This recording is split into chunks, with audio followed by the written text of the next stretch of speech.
नौसेना की यशस्वी सोलंकी बनी राष्ट्रपति की पहली महिला एडीसी। लेफ्टिनेंट कमांडर यशस्वी सोलंकी को राष्ट्रपति का एडीसी नियुक्त किया गया है और नौसेना से पहली बार किसी महिला अफसर का चयन हुआ है। अपने आप में बेहद ही ऐतिहासिक क्षण। 2012 में शॉर्ट सर्विस कमीशन से जो है उनकी भर्ती उस समय पर हुई थी और हरियाणा की रहने वाली हैं यशस्वी। भारतीय नौसेना की लेफ्टिनेंट कमांडर यशस्वी सोलंकी ने ऐतिहासिक उपलब्धि हासिल की है। उन्हें भारत की जो है राष्ट्रपति का एडीसी नियुक्त किया गया है, जिससे वो इस प्रतिष्ठित पद को संभालने वाली पहली महिला नौसेना अधिकारी बन गई हैं। ये नियुक्ति भारतीय सशस्त्र बलों में महिलाओं की बढ़ती भूमिका और उनके बढ़ते आत्मविश्वास का एक महत्वपूर्ण प्रतीक है। लेफ्टिनेंट कमांडर यशस्वी सोलंकी भारतीय नौसेना की पहली महिला अधिकारी जो हैं वो बन गई हैं और जिन्हें राष्ट्रपति का एडीसी नियुक्त किया गया है। भारतीय नौसेना में शॉर्ट सर्विस कमीशन के माध्यम से शामिल हुए लेफ्टिनेंट कमांडर सोलंकी ने अपने पूरे करियर में अटूट व्यावसायिकता, नेतृत्व और परिचालन उत्कृष्टता का प्रदर्शन किया है। बता दें, राष्ट्रपति के एडीसी का काम राष्ट्रपति और सशस्त्र बलों की विभिन्न शाखाओं के बीच समन्वय करना और आधिकारिक प्रोटोकॉल सुनिश्चित करना है।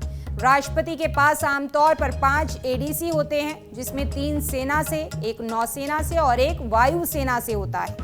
यशस्वी सोलंकी की नियुक्ति उच्च सैन्य पदों पर महिलाओं के लिए अवसरों की बढ़ती उपलब्धता को दर्शाता है और साथ ही एडीसी के लिए चयन मानदंड में आमतौर पर कम से कम 5 से 7 साल की उत्कृष्ट सेवा शामिल होती है। और अब यशस्वी सोलंकी ने कहीं ना कहीं एक ऐतिहासिक क्षण जो है उनके लिए बन गया है। पहली महिला नौसेना से पहली महिला नौसेना की यशस्वी सोलंकी बनी राष्ट्रपति की पहली महिला एडीसी। लेफ्टिनेंट कमांडर यशस्वी सोलंकी को राष्ट्रपति का एडीसी नियुक्त किया गया है और नौसेना से पहली बार किसी महिला अफसर का चयन हुआ है। अपने आप में बेहद ही ऐतिहासिक क्षण। 2012 में शॉर्ट सर्विस कमीशन से जो है उनकी भर्ती उस समय पर हुई थी और हरियाणा की रहने वाली हैं यशस्वी। भारतीय नौसेना की लेफ्टिनेंट कमांडर यशस्वी सोलंकी ने ऐतिहासिक उपलब्धि हासिल की है।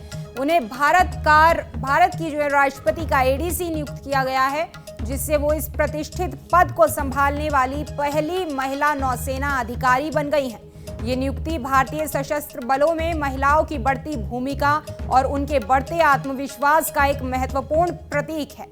लेफ्टिनेंट कमांडर यशस्वी सोलंकी भारतीय नौसेना की पहली महिला अधिकारी जो हैं वो बन गई हैं और जिन्हें राष्ट्रपति का एडीसी नियुक्त किया गया है। भारतीय नौसेना में शॉर्ट सर्विस कमीशन के माध्यम से शामिल हुए लेफ्टिनेंट कमांडर सोलंकी ने अपने पूरे करियर में अटूट व्यावसायिकता, नेतृत्व और परिचालन उत्कृष्टता का प्रदर्शन किया है। बता दें, राष्ट्रपति के एडीसी का काम राष्ट्रपति और सशस्त्र बलों की विभिन्न शाखाओं के बीच समन्वय करना और आधिकारिक प्रोटोकॉल सुनिश्चित करना है। राष्ट्रपति के पास आमतौर पर 5 एडीसी होते हैं, जिसमें 3 सेना से, 1 नौसेना से और 1 वायुसेना से होता है। यशस्वी सोलंकी की नियुक्ति उच्च सैन्य पदों पर महिलाओं के लिए अवसरों की बढ़ती उपलब्धता को दर्शाता है और साथ ही एडीसी के लिए चयन मानदंड में आमतौर पर कम से कम 5 से 7 साल की उत्कृष्ट सेवा शामिल होती है। और अब यशस्वी सोलंकी ने कहीं ना कहीं एक ऐतिहासिक क्षण जो है उनके लिए बन गया है। पहली महिला नौसेना से पहली महिला